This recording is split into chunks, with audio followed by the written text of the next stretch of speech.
Welcome to our first applications video. So we only have 2 more videos left in chapter 8. They're both going to cover applications.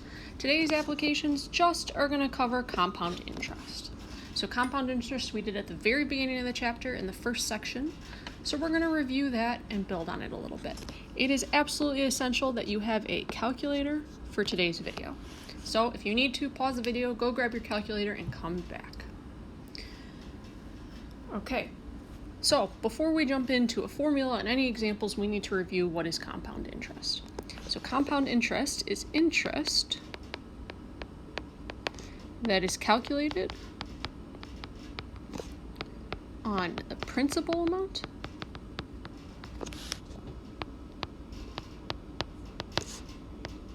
and any added interest. So we've talked about in a bank account. In a bank account, you're going to get interest normally every month. If you get compound interest, whatever interest you get that month is based on the starting amount in your account, as well as any interest that was added the previous months. Now, how is that different from simple interest? Simple interest is interest based only on your starting amount. So if you have a bank account that only gets simple interest, any interest that you get each month is only based on how much you put in the account initially. It's not going to be based on the other interest that was added each month. And so compound interest is going to give us more money, because the more interest we get, then the next month's interest is based on that principal and the interest that we've accumulated. So compound interest is ideal.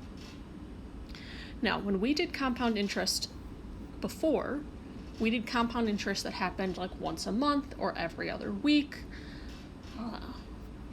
or every week. What we're going to be doing now is continuous compound interest. Continuous compound interest is happening, as you can guess it, continually. It's compound interest that's happening all the time. This is a different formula. This formula is y equals p e to the r t. Okay, P, like before, stands for our principal amount. By principal, I mean starting amount. R is our rate. And T is our time.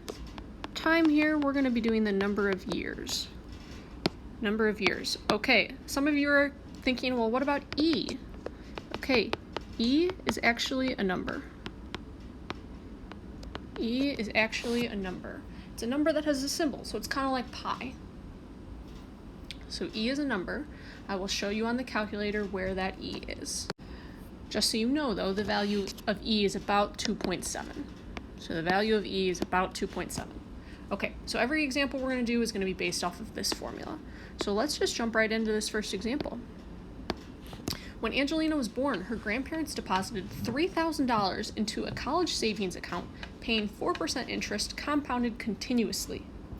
Okay, before we even keep reading, let's figure out what information is important here.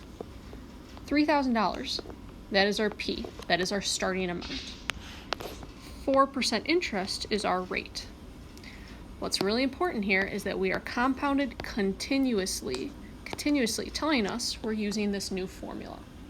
We are, in the next video, going to be using actually both formulas. So it is important we look for that word continuously. Continuously means we're going to use this formula. Okay, so writing just a general equation before we solve for anything, we would get y equals 3,000 e to the 0.04 t. So remember, we can't use 4%. We got to change that to a decimal. So that's 0.04. Okay, and so now we see we can input for t. If we input time, if we input a number of years, our output y would be the amount that our account is now worth. First question, assuming there are no deposits or withdrawals from the account, what will the balance be after 10 years? 10 years, that's our t. What will be the balance? The balance is y. So anytime you're solving for the balance, that's y. Okay, so using our equation that we wrote above, we get y equals 3,000 e to the 0.04 times 10. Okay, again, e is a number, and that's going to be in our calculator. So now in your calculator, I'm going to show us where we can find e and how to type this in. Okay, so on the calculator first, I want to show us where to find that e button. So you're going to hit second, and then the division sign, you're going to see an e. So that's our e, that's our numbered e. So now we're going to type in that 3,000 times e to the power 0.04 times 10. Now, I would highly suggest you put that 0.04 times 10 in parentheses. We want to make sure the e is raised to that entire power. So here we get our answer. Now, one thing I want us to notice, that 0.04 times 10, that's only a power on the e. That is not a power on the 3,000. But again, I would suggest you put it in parentheses. So we get an answer of $4,475.47. Okay, so our answer is about $4,475.47. Now let's round appropriately. Makes sense to round to dollars and cents. Okay, so this is a lot. If her grandparents put in $3,000 and it's not touched for 10 years, she gains almost $1,500. Almost 50% of what was put in. Now, if Angelina wants to go to a certain college, it might make sense for her and her grandparents to figure out how long it's going to take to reach a certain amount. So that's what our next question is. How long will it take the balance to reach $10,000? This balance, this is y. How long will it take? That means we're looking for t. So again, we're going all the way back to this very original equation that we wrote.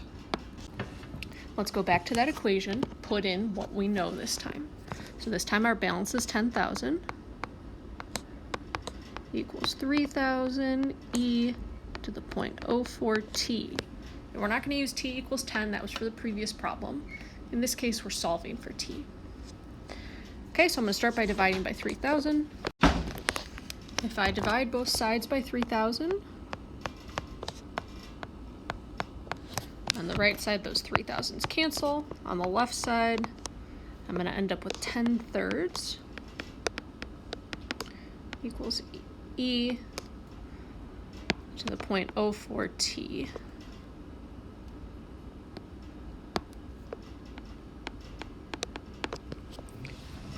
Okay, now this we don't really know how to solve maybe right off the bat. You have a few different options. We can switch to log form and see if that's helpful. Or we can actually take the log of both sides and see if that's helpful. If I take the log of both sides, I get log of 10/3 equals log of e to the 0.04 t. So initially we might be looking at this and thinking, wow, that made things more complicated. That's not helpful. Well, let's see if we can use some properties of logs. This 0.04 t we can actually bring out in front. As a property of logs, the power can come out in front. So let's do that and see if that's helpful. We get log of 10/3 is equal to 0.04 t times the log of e. Well in this case I can divide by log of e. So on the left side I get log of 10/3 divided by log of e is equal to 0.04 t. Now those logs do not cancel, so please be careful here. Those logs do not cancel. What we're going to do right now is we're going to go to the calculator. We're going to input all of this in. That'll be equal to our 0.04 times t, and then we'll end up having to divide by 0.04. Okay, so we go to the log button. If you can see that log button of 10/3, end your parentheses, and then we're dividing by log of e. Log of e. So there is a log button. We're doing log of 10/3 and then dividing by log of e. Got to make sure that's in parentheses. And then remember, that's not our whole answer. We still need to divide by 0.04.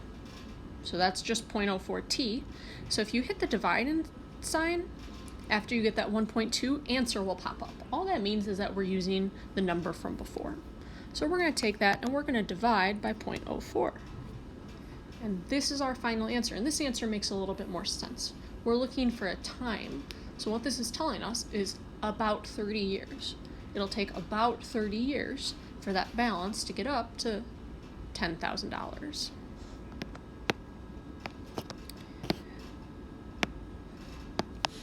Okay, so our T is about 30.1 years. So initially, we might think that that's a long time, and it is, but remember that the starting balance was only $3,000. So that means $3,000 is going to turn into $10,000 in 30 years. That's a lot of money. Okay, we got a few more examples to try, or really one more together, and then you're going to try one on your own. If her grandparents want Angelina to have $10,000 after 18 years, how much would they need to invest?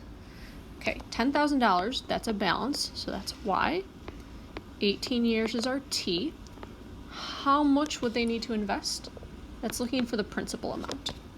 So instead of $3,000, her parents want to know how much money her grandparents want to know how much money do they need to put in initially to get to that $10,000. So we're going to go back to that equation that we wrote initially, except $3,000 we're not going to put in. So here's what it's going to look like. $10,000 is equal to P E to the 0.04 times 18 years. 0.04 times 18 years. Okay, we got to be careful here. 0.04 times 18, we can do that. We can multiply that. So in your calculator, you'll do 0.04 times 18, and you'll get 0.72. So we have to ask ourselves, what are we looking for, and how do we do that? Don't just jump in and start writing logs everywhere, okay? Remember that E is a number. So this right here is a number. E to the power 0.72 is a number. So we can divide by that number. So we get 10,000 divided by E to the power 0.72 is equal to P. P is what we're looking for. So that's great. We can now just plug this in our calculator. So you're going to plug it in exactly how it appears. 10,000 divided by E, which remember is the second division sign, to the power 0.72. 0.72. And we get a principal of about $4,867.52. So if her grandparents want her to have $10,000, they're going to need to invest almost $5,000. And then after 18 years, it'll be a little more than double what they put in. Okay, you have some examples to do on your own now, or really you have one example with a few different parts to it. So let's flip the page and I'll get you started. Okay, so this is an example for you to try. It says, consider Angelina's grandparents again as an example number 1. First part, if they invested $8,000 at 3.75% interest compounded continuously, how much money would be in the account in 30 years? So let's start by figuring out what we have and what we're looking for. If they invest $8,000, that's their principal. We have a rate. How much money is looking for the balance? That's looking for Y. And then 30 years is our T. Now, how do we know to use the formula from above? We're compounding continuously. That's really important. Compounding continuously. So as a reminder, your formula is Y equals P E to the R T. So we're going to have Y equals, our principal is 8,000. E, remember the rate has to be a decimal, so we're not going to use 3.75. It's 0.0375 times 30 years. Now Y is what we're looking for, so you can just plug that in directly into your calculator. Type it in exactly how it looks. Okay, if you do that, I'll let you know that it's about $24,641.73. At this point, if you think you can do the rest of the problem, you are free to stop the video and do the rest of the problem. If you want to stay on for me to help you with one more, I will. How long will it take for the money to double?